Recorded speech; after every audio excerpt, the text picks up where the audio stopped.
There's a lake in Africa where animals go to drink water and never leave. Not because they drown, not because of predators, because the water itself turns them into stone. Birds fall from the sky mid-flight, their wings frozen in place. Bats cling to rocks, perfectly preserved like museum pieces. Flamingos wade in to feed and collapse on the shore, calcified where they stand. This isn't folklore. This isn't ancient myth. This is Lake Natron in Tanzania, and it's one of the most chemically violent places on Earth. Let me show you why touching this water is essentially a death sentence. Chemistry that shouldn't exist. Lake Natron sits in the East African Rift Valley, fed by hot springs carrying volcanic minerals from deep underground. A chemical soup so extreme, it makes battery acid look gentle. The pH reaches 10.5. That's about as alkaline as ammonia or bleach. Your skin would burn on contact. Your eyes would go blind in seconds. But wait, it gets worse. The lake also hits temperatures of 60 degrees Celsius to 140 degrees Fahrenheit. The shallow water heats up under the equatorial sun like a slow cooking pot, and there's almost no rainfall to dilute it. So you're looking at scalding hot, ultra-alkaline water loaded with sodium carbonate and other salts. The ancient Egyptians used a similar compound to mummify pharaohs. Lake Natron does it naturally. When animals die in or near the water, the sodium carbonate penetrates their bodies, preserving soft tissue and calcifying them from the inside out. They don't rot, they don't decompose, they turn into eerie, lifelike statues. Photographer Nick Brandt visited the lake in 2012 and found these calcified creatures scattered along the shoreline. Bats, birds, fish eagles, all frozen mid-action, like Pompeii in reverse. He posed them upright for his series across the ravaged land, and the images went viral. People couldn't believe they were real. They are. Why the lake became a death trap. You'd think a place this hostile would be avoided by all life, and mostly it is. But Lake Natron lies directly along migratory routes. Birds flying across East Africa see it from the air, a vast, shimmering expanse of water in an otherwise dry landscape. They assume it's safe. They land to drink or rest. Big mistake. The water's surface often looks calm, even inviting, especially at dawn when mist rolls off the lake. But beneath that surface, you've got a chemical reactor. The sodium carbonate comes from volcanic ash deposited over millions of years by the nearby Oldoño Lengai volcano, the only volcano on Earth that erupts nitrocarbonatite lava. Yes, guys, this volcano doesn't spew normal lava. It erupts cold, black, carbonatite lava that looks like oil and hardens almost instantly.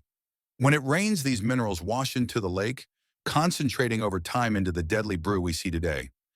There's no outlet. No river drains the lake. Water only escapes through evaporation, which leaves the minerals behind, making the solution stronger and stronger every year. It's a closed system feeding on itself. Exceptions that prove the rule. Here's the irony that makes Lake Natron even stranger. Despite being lethal to almost everything, it's also one of the most important breeding grounds on Earth. For lesser flamingos, around 2.5 million of them breed here every year. That's 75% of the world's entire population of lesser flamingos, all concentrated in one of the most hostile environments imaginable. You guys might be asking, why? Because the same alkalinity that kills other animals protects flamingos. The caustic water keeps predators away. No crocodiles, no hippos, no jackals wading in to steal eggs. It's a fortress, and flamingos have evolved specifically to handle it. Their legs are covered in tough, scaly skin that resists the water's burn. They feed on spirulina, cyanobacteria that thrive in the extreme pH, and the carotenoid pigments in the algae turn their feathers pink.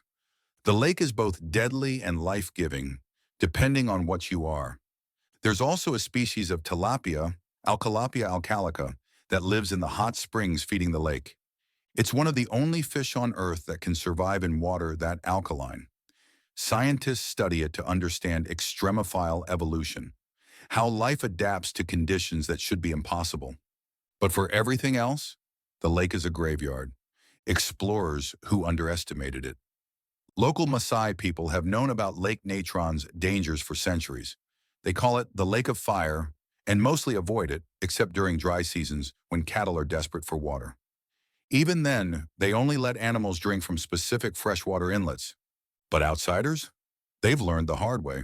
In the early 1900s, colonial expeditions passed through the region. Several reported livestock dying after drinking from the lake, their bodies swelling and their skin blistering within hours. One British surveyor described it as water that seemed to burn without flame. Modern researchers have had close calls too. In 2007, a team from the University of Bristol was studying flamingo nesting patterns when one member stepped onto what looked like solid ground near the shore. It was actually a salt crust covering liquid mud saturated with alkaline water. He broke through and sank up to his waist. His skin started burning immediately. The team pulled him out within 30 seconds, but he still suffered chemical burns that took weeks to heal. He later said it felt like his legs were being eaten alive. That's not exaggeration. The sodium carbonate literally dissolves organic tissue. Why nature builds fortresses? Lake Natron is a proof that extreme environments aren't just death zones. They're strategic evolutionary niches. The flamingos didn't stumble into this place by accident. Over millennia, they evolved to exploit a habitat so hostile that no competition could follow. The lake's lethality became their advantage. It's the same principle you see in deep-sea hydrothermal vents, acid mine drainage pools, and frozen Antarctic lakes. Life doesn't just tolerate extremes, it weaponizes them. Lake Natron is a fortress by design. The lake doesn't kill out of malice, it kills because that's its nature. And in doing so, it creates one of the rarest, most protected breeding grounds on the planet. Myths versus the reality. The internet loves to sensationalize Lake Natron. You'll see headlines claiming it turns animals to stone instantly, or that it's cursed. Let me be very clear. It doesn't work like Medusa's gaze. Animals don't calcify on contact. They die from the extreme pH and heat, and then the sodium carbonate preserves their bodies over time, days, sometimes weeks. The calcification process is post-mortem. But that distinction doesn't make the lake any less dangerous. If you fell in, you wouldn't turn to stone. You'd suffer severe chemical burns, heat stroke, and potentially fatal shock. If you didn't get out within minutes, you'd die from the combination of alkaline poisoning and thermal injury. Your body would then calcify over the following days. So while the mythology oversimplifies, the outcome is the same.